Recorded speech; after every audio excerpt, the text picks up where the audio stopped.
conversation. To bring you an update of the conversation we had last night, the 4 nuns who had earlier protested against rape-accused Franco Mulakkal have stood by the survivor, have been again reminded of their transfers, and the witnesses have reiterated that they will not follow the transfer order sent to them by the Mother Superior of the Missionaries of Jesus.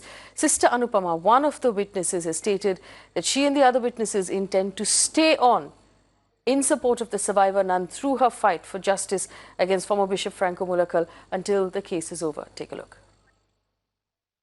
We will not be following that order because it is needed that we have to be with the sister and we have to support her because nobody is supporting her. Otherwise, from the congregation, somebody could have supported her, and from the church authority also, from the congregation also, nobody is supporting her. So we have to be with the sister, and we will not be moving from here to anywhere till the case finishes. Well, the nuns have also spoken with the press to say that they are worried for their safety. They're worried for the safety of the survivor.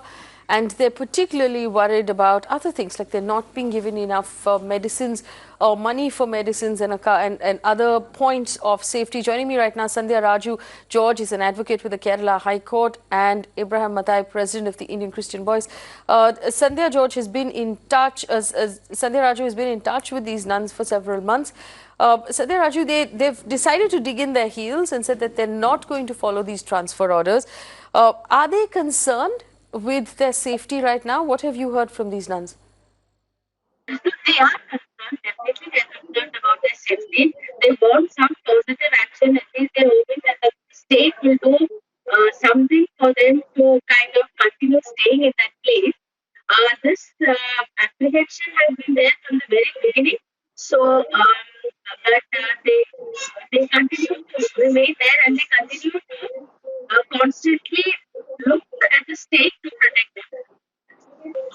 They're looking towards the state to protect him. Dr. Abraham Mathai, who joins us right now, do you feel somehow that, the larger community, their own congregation, their own parish priest, perhaps the bishop in Kerala, and the church have failed to provide these women with the basic things that they need: safety, a safe place to stay where they're not concerned about, about what might happen to them?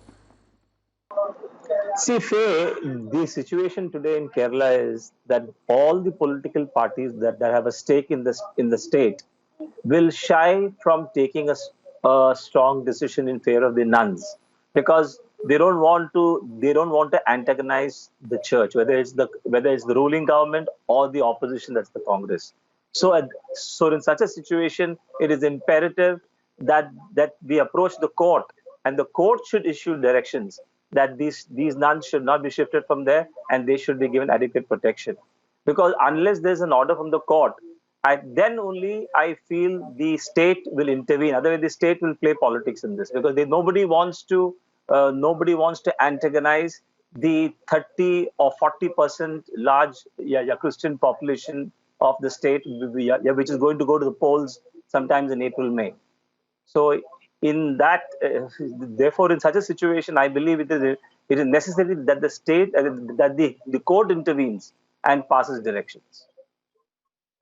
Sandhya Raju, do you believe that there's a possibility the court might intervene? Do you think there's a possibility that the court might instruct the government to provide these women with a safe place to live?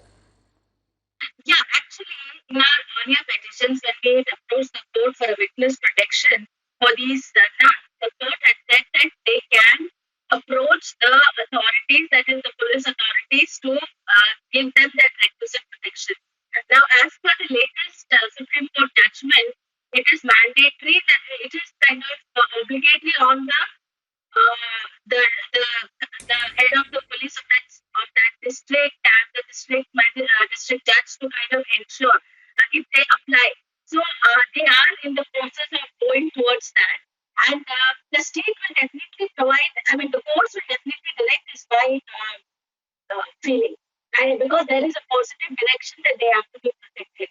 So definitely the fact that when they approach the courts or the authorities, the fact that there could be a direction that they should not be shifted will definitely be given. That is my feeling. but they need to approach the authorities. Right. And Dr. Batai, what is your expectation from the Indian Catholic Church at this point? My expectations, yeah, keeping in mind what is happening now, I feel I have not, I don't have great expectations, but I believe that if they have to be seen that they're impartial and they're not supporting the bishop, or they should come forward and support these four nuns and the victim, because that is the need of the hour. Because the whole country is watching, and they cannot yeah, force these nuns, these four nuns, out of that place to see that the victim is left alone. So, in the light of this, I think it is necessary that good sense prevails in the hierarchy of the church in Kerala, and they do what they're supposed to be doing. Right, we have to leave it here, and I want to thank both of you for joining us here on Urban Debate to register the new update that the nuns who support the survivor of the Kerala nun rape case have decided that they will ignore the transfer orders and remain in the house that they are in right now in order to provide her with support that she desperately needs. For the remaining 5 nuns who are standing strong with her, they need support from all of us. We stand very clearly with the rights of these nuns.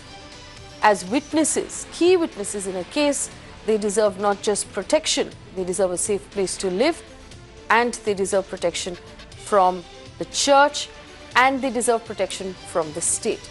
We hope that the Kerala High Court will step in and offer witness protection to these women, because they're obviously not safe inside the church at this point.